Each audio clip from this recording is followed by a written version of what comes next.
আমি অনুবাদটা করি, এখানে অনেক বাচ্চা আছে, এই জন্য অনুবাদটা আমি এমনভাবে করব যেন আপনারা বয়স্করা বুঝে নেন। বাস বুঝে নেওয়ার পরে আমাকে শুধু ইশারা দিলে হবে যে আপনারা বুঝছেন। আমি অনুবাদটা করি। এক ব্যক্তি নবীজিরে এসে বলতেছে, ওয়াকাতু আলা ইমরাআতি ফি রমাদান, হুজুর রমজান মাসে আমার দ্বারা এমন কিছু হয়ে গিয়েছে যেটা রমজানের বাহিরে বৈধ কিন্তু রমজানে অবৈধ, এমন কিছু হয়ে গেছে। বুঝে আসছেন সবাই? আচ্ছা, তো রাসূলুল্লাহ সাল্লাল্লাহু আলাইহি সাল্লাম বললেন, তুমি গোলাম আজাদ করো। ওই ব্যক্তি বললেন, সাহাবী বললেন, হুজুর আমার এই পরিমাণ টাকা পয়সা নেই। নবীজি বললেন, আতইম সিত্তিনা মিসকিনা, 60 জন মিসকিনকে তুমি খাওয়াও। সাহাবী বললেন, হুজুর টাকা পয়সা নাই এত পরিমাণ, লা আজিদু, আমি পারবো না। নবীজি বললেন, তাহলে সুম শাহরাইনি মুতাতাবিআইন, টানা 2 মাস রোজা রাখো, 60টা রোজা, মাঝখানে একটাও ভাঙতে পারবা না। একটা ভেঙে গেলে আবার নতুন করে 60টা, 59 নাম্বারটাও ভাঙলে আবার 60টা। ওই ব্যক্তি বললেন, হুজুর 60টা রাখতে গেলে আমার দ্বারা হবে না। কেন? মাঝে ঝামেলা হয়ে যাবে, ওজুর আছে আমার। তাহলে গোলাম আজাদ পারবে না। 60 জনকে খাওয়াও, টাকা পয়সা নাই, টানা 60টা রোজা পারবে না, ওজোর আছে, দেখি কি করা যায়। ইতিমধ্যে নবীজির কাছে এক ব্যাগ খেজুর আসছে। কি আসছে?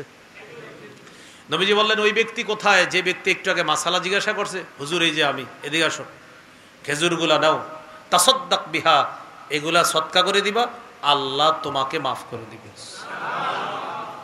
ওই ব্যক্তি বললেন, হুজুর কারে সদকা করব? নবীজি বললেন, তোমার চেয়ে গরিব যারা তাদেরকে। তিনি বললেন, হুজুর এই 2 বর্ডারের মাঝখানে এই এলাকায় আমার চেয়ে গরিব আর কেউ নেই। এই যে আপনারা একটা হাসি দিলেন, তার এই কথা শুনে আমার নবীও একটা হাসি দিছে। এই জন্য আপনাদের এই হাসিতে আল্লাহ সওয়াব দিছে, আমার এই হাসিতে আল্লাহ সওয়াব দিছে। আমাদেরকে উস্তাদ এই হাদিস পড়াইছে যখন, তখন উস্তাদও একটা হাসি দিছে, আমরা ছাত্র যারা ছিলাম আমাদেরকে হাসাইছে। তাহলে দেখছেন, মুসলমানের হাসি সেটাও হবে আল্লাহর জন্য, মুসলমানের কান্না সেটাও হবে আল্লাহর জন্য। দেখেন আমরা হাসলাম কেন? যে আমাদের নবীজি এখানে হাসছে তাই আমরা হাসছি, আমার হাবিব যেহেতু হাসি দিছে তাই আমরা হাসি দিলাম। আচ্ছা তাহলে কি হলো এতে? আমার হাবিবের সুন্নাহ পালন করার কারণে আল্লাহ সওয়াব দিয়ে দিচ্ছে। তাহলে মুসলমান হাসবে গুনার জন্য না সওয়াবের জন্য? মনে থাকবে নি? আমার একটা আলোচনায় আছে হাসি, দেখবেন আপনারা যারা বরণ শোনেন নিয়মিত, সার্চ দিলেই হবে, শুধু লিখবেন হাসি, পুরা আলোচনাটা হাসি সম্পর্কে। তো সেখানে আমি আল্লাহর হাসি, নবীর হাসি আলোচনা আছে, আল্লাহর হাসি, নবীর হাসি। সুবহানাল্লাহ। আল্লাহ তাআলা বান্দার কর্মকাণ্ডে হাসেন, এই আলোচনা। রাসূল সাল্লাল্লাহু আলাইহি সাল্লাম কত ক্ষেত্রে হাসি দিয়েছেন, এই আলোচনা আছে। তো যাই হোক, ওই যে ওই ব্যক্তিকে খেজুর দিয়ে বললেন, তো উনি বললেন, হুজুর আমার সে গরিব তো কেউ নেই। নবীজি শেষে কি করলেন দেখেন, বললেন, ঠিক আছে তো নিয়ে যাও, তোমগো ঘরে গিয়েই খাও, নাও সব। তো এই হাদিসটা আমরা যখন শুনবো, এই যে একটু হাসি দিলাম, এতে আল্লাহ তাআলা সওয়াবও দিয়ে দিবে। কেন?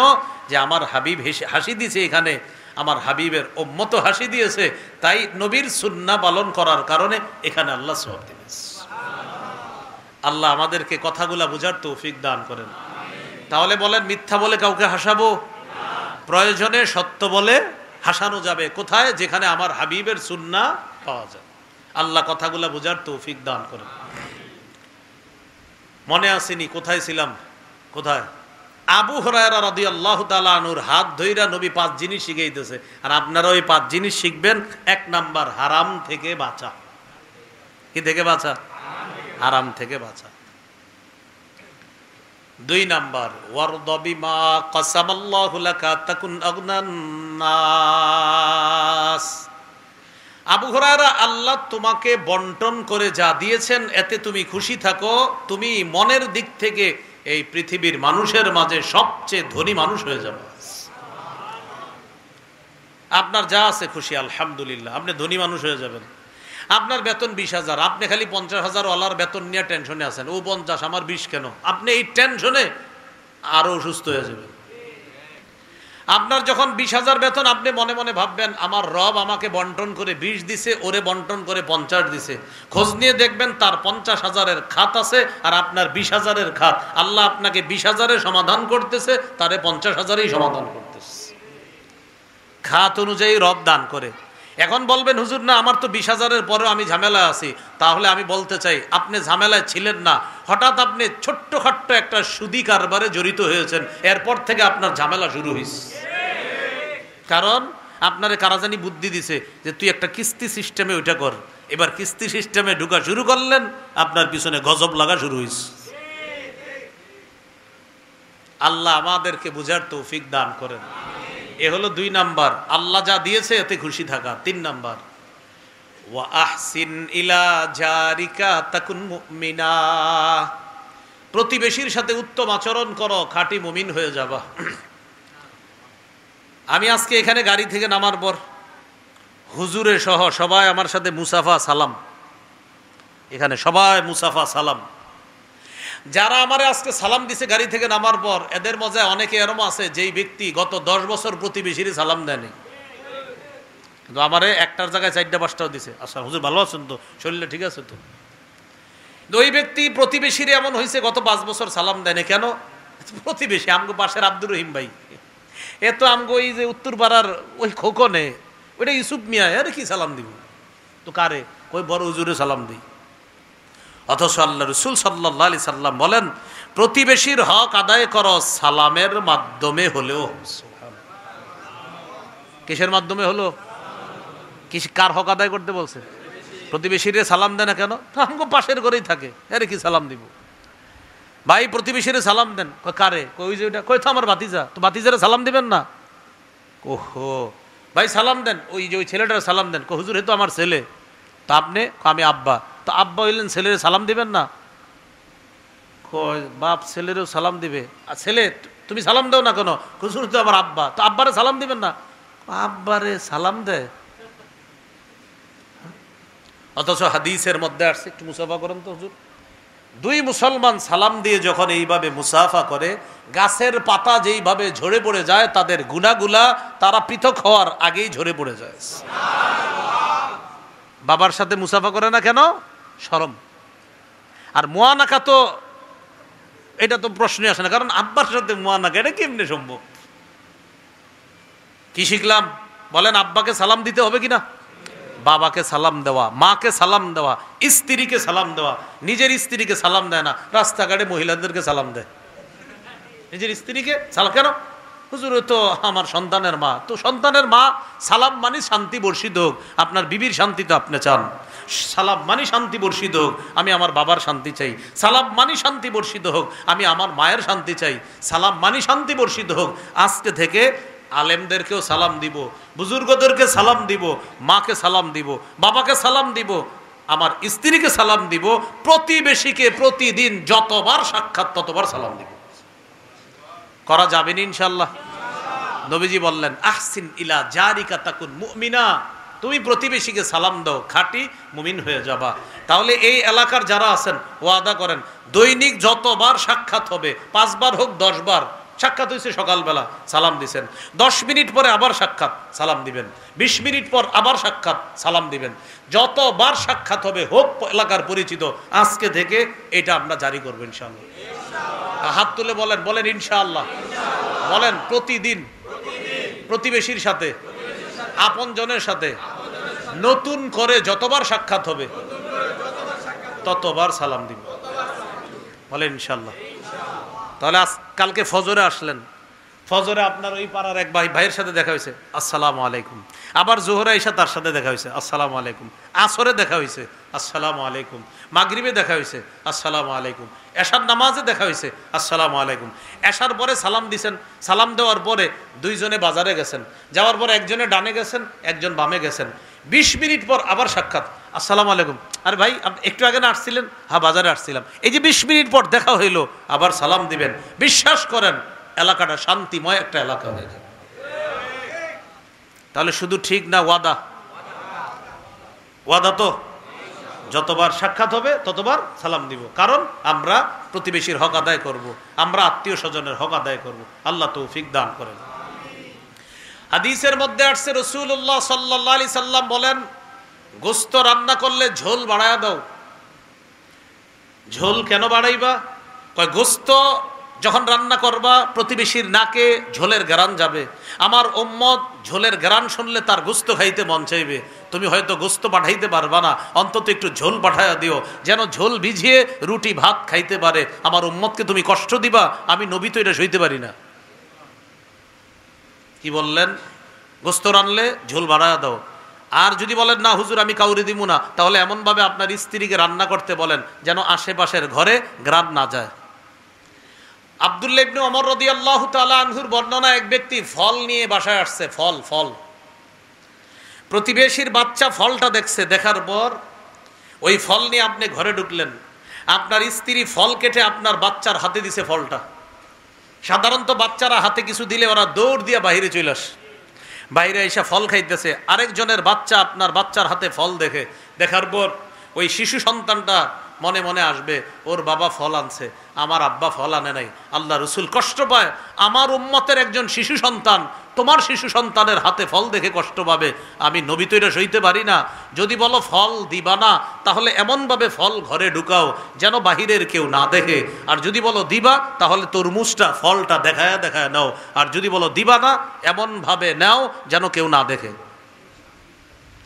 এখন আপনি যে তরমুজটা নিয়ে ঘরে ঢুকেন, আপনার প্রতিবেশীর 2-4 জন এরকম আছে যারা একটা তরমুজ কেনার সামর্থ্য নাই। মানে সামর্থ্য নাই বলতে, অর্থাৎ উনি ওনার পরিবারের যা টাকা পয়সা ইনকাম, আলাদা একটা তরমুজ কাঁঠাল খাবে বেচারা, এটা কিনতে গেলে হাজারো টেনশন লাগে। ওই ব্যক্তির ঘরের কয়েকজন আপনার তরমুজটা যখন দেখবে, বলেন প্রচণ্ড গরমের মধ্যে তরমুজ খেতে তার মন চাইবে কিনা?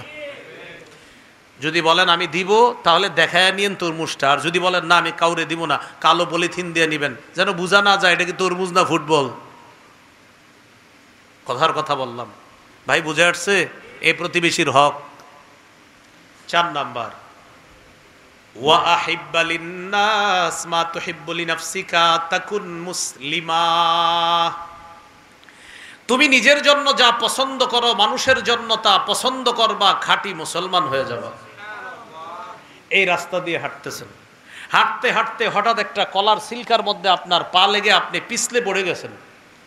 এখন আপনি উপরে তাকায় দেখলেন একজনের জানালা খোলা, আপনি মনে মনে আনলেন, মনে হয় এই বাসার কেউ কলা খাইছে, খাওয়ার পর সিলকাটা ফালাইছে। সন্দেহ করলেন, এবার আপনি নিয়ত করলেন এই বাসার সবগুলারে আমি কলার সিলকার উপরে পা ফালামো।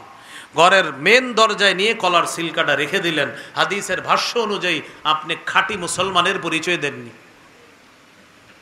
এমনও তো হতে পারে ওই ঘরের কেউ খায় নাই, কোনো পথচারী কলাটা খেয়ে সিলকা ফালাইছে। কলার সিলকায় কিন্তু গাড়িও অ্যাক্সিডেন্ট হয়।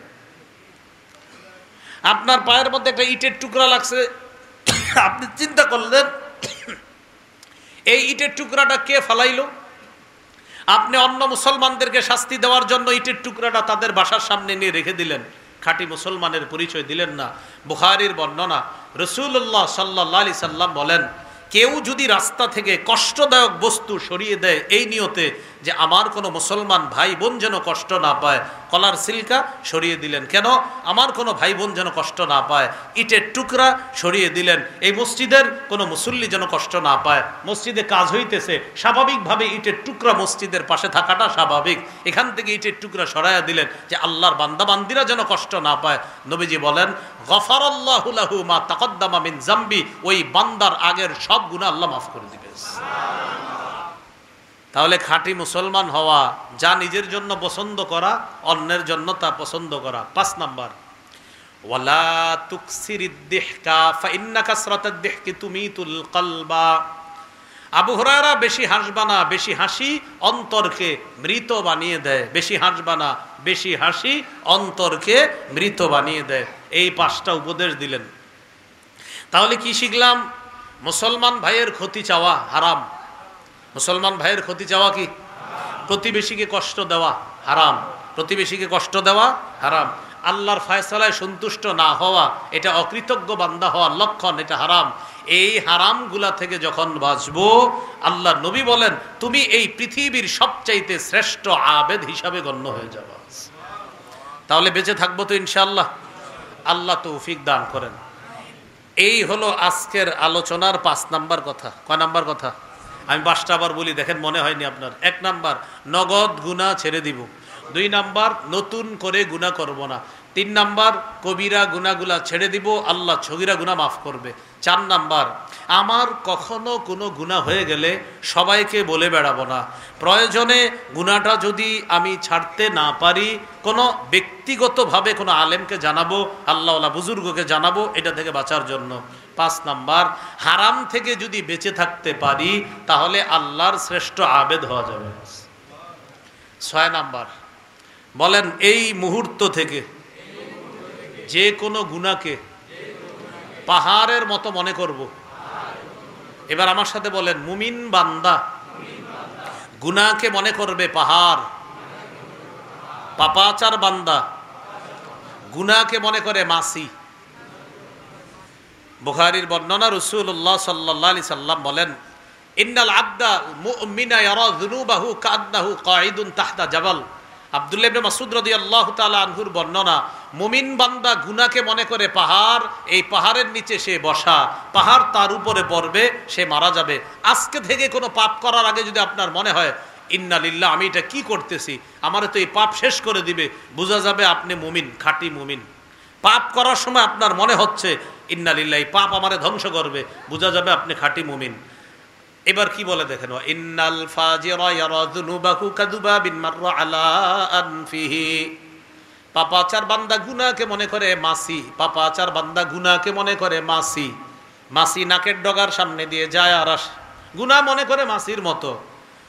যেমন আজকে ফজরের নামাজ এক ব্যক্তির কাজা হয়ে গেছে, যে ব্যক্তির গত 20 বছর কোনো নামাজ কাজা হয় না, হঠাৎ আজকে ফজরের নামাজ তার কাজা, মনটা খারাপ, সারাদিন মন খারাপ, কাজা পড়ে ফেলছে নামাজ কিন্তু মন খারাপ। ইমাম সাহেবও বলে, কি হয়েছে আপনার, মন খারাপ কেন? এলাকার মুসল্লিরা বলে, ব্যাপার কি, আপনার মন খারাপ কেন?